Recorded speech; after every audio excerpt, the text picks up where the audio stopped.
Guys, ang gagawin natin ngayon is magmamarinate tayo ng whole chicken, maliit lang na chicken. Okay, so ilalagay natin siya ng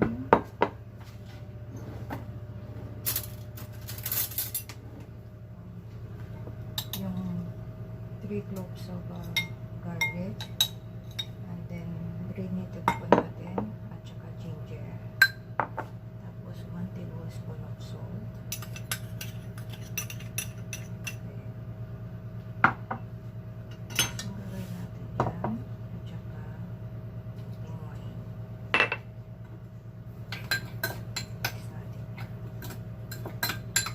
Mix ko natin siya. Tapos ilagay natin ito. Sa ating chicken.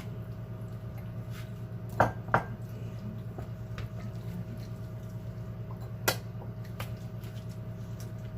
Lagay natin yan sa loob. Okay.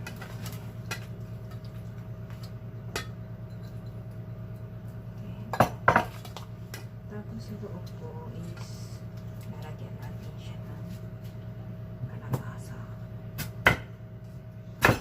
Yun na natin ilalagay yung stuff. So, lagayin po natin dito is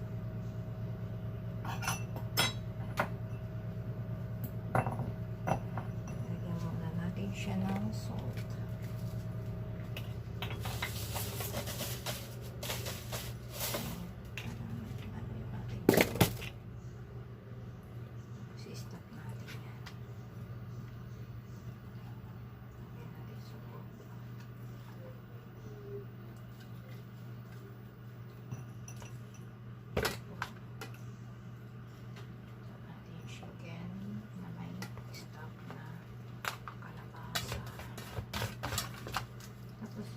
Marinate natin for 1 hour. Saka natin siya iihaw.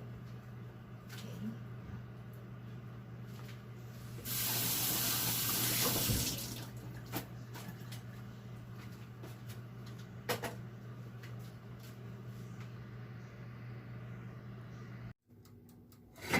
So guys, ilalagay na natin yung ating chicken. I set it 200